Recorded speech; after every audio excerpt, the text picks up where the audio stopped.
والحالة الرابعة أيها الإخوان والأخوات، الحالة الرابعة من حمل المطلق على المقيد إذا ورد اللفظ في النصين أحدهما مطلق والآخر مقيد. قال المؤلف حفظه الله تعالى: الرابع إذا اتحد في الحكم واختلف في السبب فلا يحمل المطلق على المقيد. Kondisi keempat, apabila suatu lafaz disebutkan dalam dua nas di mana salah satunya mutlak dan di tempat lain atau pada nas yang lain atau pada bagian yang lain disebutkan secara muqayyad. Apabila kedua nas tersebut ittahada fil hukmi, memiliki atau berbicara tentang hukum yang sama, bersatu di dalam masalah hukum, artinya membicarakan hukum yang sama, wakhtalafa fis sabab, tetapi kedua nas itu menerangkan sebab hukum yang disebutkan itu berbeda, fala yuhmal al-mutlaqu 'alal muqayyad, maka dalam kondisi ini lafaz yang mutlak tidak diikat dengan lafaz yang muqayyad, bahwa kriteria yang disebutkan pada lafaz al-muqayyad tidak diberlakukan untuk lafaz yang mutlak. Mithaluhu, contohnya adalah qauluhu ta'ala fi kafaratiz zihar, firman Allah di dalam Al-Quran yang berbicara tentang kafarat orang yang melakukan zihar. Allah mengatakan walladzina yudhahiruna min nisaihim thumma ya'uduna lima qalu fatahriru raqabatin min qabli an yatamasa, dan orang-orang yang menzihar istri-istri mereka atau pasangan-pasangan mereka, thumma ya'udun, kemudian mereka kembali, artinya mereka mencabut, membatalkan zihar itu, fatahriru raqabah, maka mereka harus memerdekakan seorang budak min qabli an yatamasa, sebelum keduanya melakukan hubungan suami istri. Di sini disebutkan raqabah, lafaz raqabah artinya seorang budak, tetapi tidak disebutkan kriteria budak dimaksud, laki-laki, perempuan, atau muslim, atau kafir, atau bebas siapa saja, sifatnya mutlak. Nah, sementara pada ayat lain Allah Subhanahu wa taala ketika berbicara tentang sanksi dan hukuman terhadap orang yang melakukan pembunuhan secara tidak sengaja, Allah mengatakan dalam surat An-Nisa al-ayah ats-tsaniyah ba'da tis'in, wa ma kana limu'minin an yaqtula mu'minan illa khata'a wa man qatala mu'minan khata'an fatahriru raqabatin mu'minatin wadiyatu musallamatun ila ahlihi illa an yasaddaqu. Yang menjadi syahid kita adalah firman Allah Subhanahu wa taala fatahriru raqabatin mu'minatin. Dalam ayat ini kata-kata raqabah, lafaz raqabah dikaitkan dengan kait atau kriteria tertentu, batasan tertentu, yaitu mukminah, bahwa budak yang dimerdekakan itu haruslah seorang budak yang beriman. Fatahriru raqabatin mu'minatin, haruslah budak yang beriman, artinya seorang muslim juga, bukan sembarangan budak. Maka beliau katakan, ya seperti yang saya katakan tadi, falafdhu raqabah fil ayatil ula mutlaq wa fil thaniyati muqayyadun. Lafaz raqabah di dalam ayat yang pertama sifatnya mutlak, sedangkan pada nas yang kedua atau ayat yang kedua itu bersifat muqayyad. Al-hukmu wahidun huwal kafarah. Hukum yang dibicarakan dalam kedua ayat itu sama, yaitu kafarat. Hukumnya menunaikan kafarat, tetapi sebab orang itu harus melakukan atau membayarkan kafarat sudah berbeda. Fal'ula az-zihar, dalam ayat pertama adalah karena melakukan zihar, dan pada ada ayat yang kedua yang raqabah mukminah itu bisa babi al-qatli, karena melakukan pembunuhan, yaitu pembunuhan secara tidak sengaja. Oleh karena itu fala yasihu fi hadzal halati hamlul mutlaqi 'alal muqayyad indal hanafiyyati wa man wafaqahum khilafan lisyafi'iyyati. Nah, kita perhatikan dalam kondisi seperti disebutkan tadi, tidaklah sah, tidaklah boleh dalam kondisi tersebut kita memberlakukan lafaz yang mutlak itu secara kita memberlakukan lafaz yang muqayyad, bahwa kait atau kriteria, ya, batasan atau persyaratan yang disebutkan pada pada ayat yang mengandung lafaz muqayyad tadi, kita berlakukan kriteria tersebut untuk lafaz yang mutlak. Artinya dalam contoh di atas bahwa untuk orang yang melakukan zihar, kafarahnya juga disyaratkan bahwa budak yang dimerdekakan harus beragama Islam. Meskipun ayatnya tidak mensyaratkannya, ayatnya tidak menyebutkan syarat tersebut, tetapi disyaratkan juga karena ada ayat yang memerintahkan kafarat itu harus dengan budak yang beriman, tetapi berkenaan dengan orang yang melakukan pembunuhan secara tidak sengaja. Nah, ini menurut Al-Hanafiyah dan ulama-ulama yang sependapat dengan mereka itu tidak bisa diberlakukan seperti demikian. Yang seharusnya yang mutlak tetap mutlak, yang muqayyad ya tetap muqayyad, dan tidak kita perlakukan atau berlakukan kaitnya itu untuk hukum-hukum yang lain. Nah, yu'ayyidu dzalika fil mithalil madhkur. Nah, sebelum kita lanjutkan, yang kita terangkan tadi adalah pendapat Hanafiyah dan ulama-ulama yang sependapat dengan mereka khilafan li Syafi'iyah. Tetapi ulama-ulama madhab Syafi'i memiliki pandangan yang berbeda. Kalau menurut mereka, walaupun di ayat zihar itu kata-kata mukminahnya tidak disebutkan, tetapi qaid mukminah itu tetap diberlakukan. Jadi kita lanjutkan.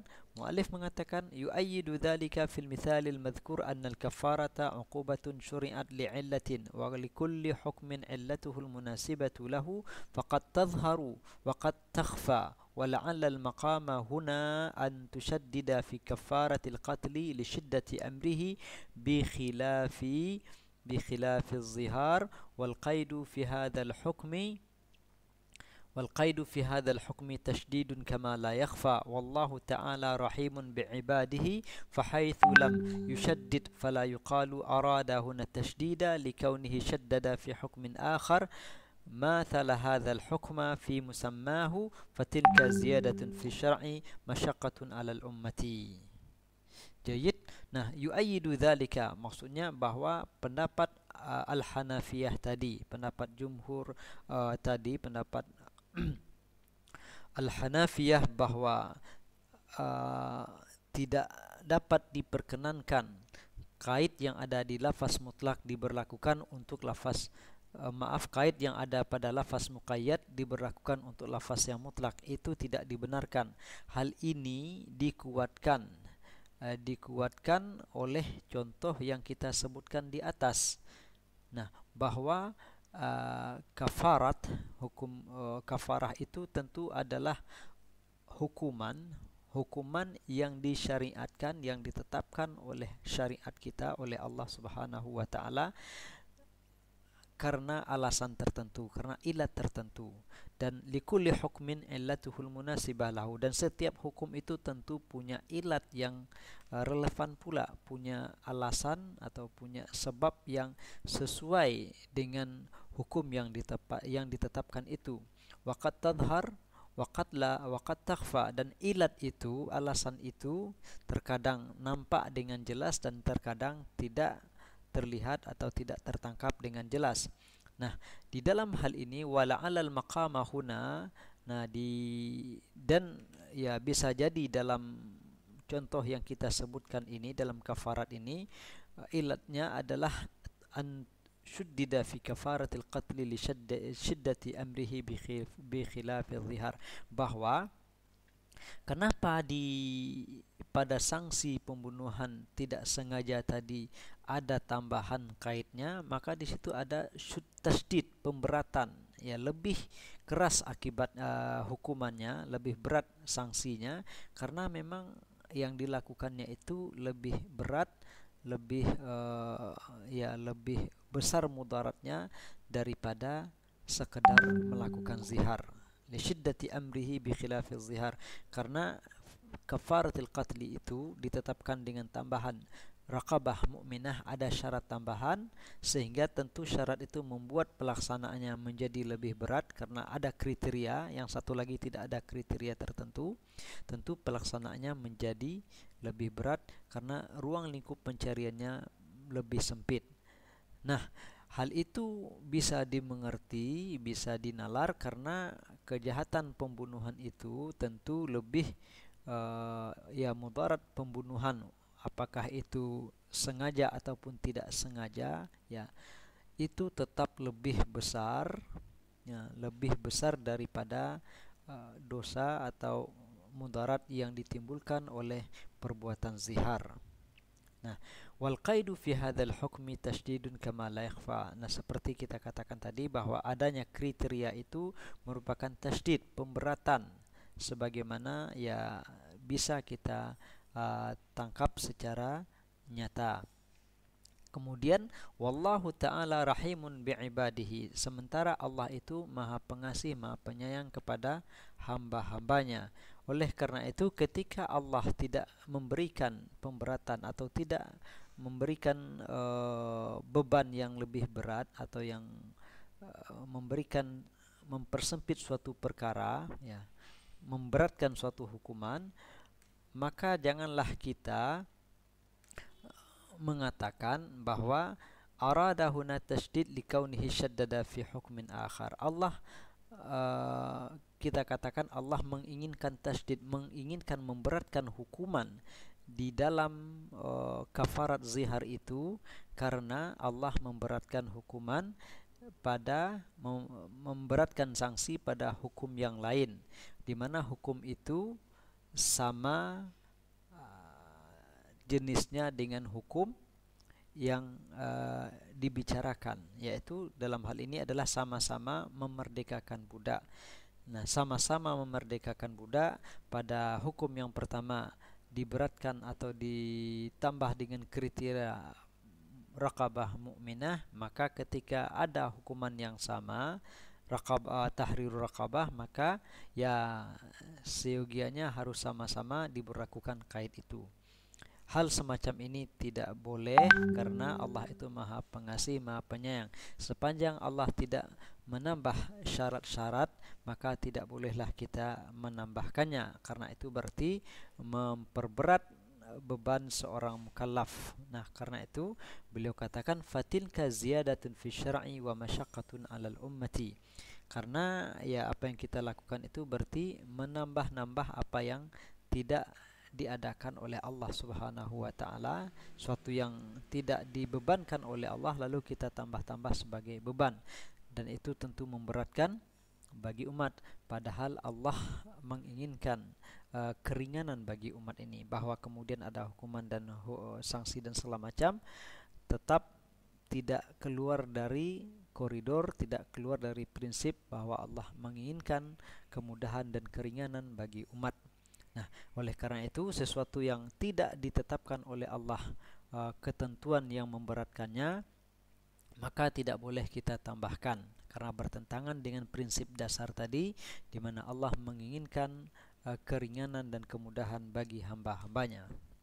Demikian ikhwan dan akhwat, persoalan yang berkenaan dengan hamlul mutlak alal muqayyad, yaitu apabila satu lafaz disebutkan dalam dua nas, di mana nas pertama lafaz itu mutlak dan pada nas yang kedua lafaz itu bersifat muqayyad, apakah kaidnya diberlakukan pada kedua nas?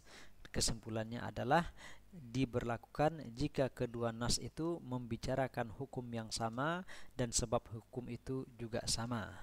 Sementara apabila kedua nas itu membicarakan hukum yang berbeda, hanya objeknya saja yang sama, objeknya sama tetapi hukumnya berbeda dan sebab hukumnya berbeda juga, maka itu jelas-jelas tidak dilakukan kait yang ada untuk lafaz yang mutlak.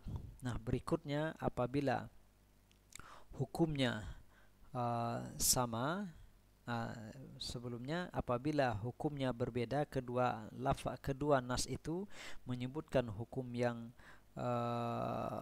hukum yang berbeda tetapi sebab hukumnya sama, maka di situ ada perbedaan di antara ulama-ulama mazhab.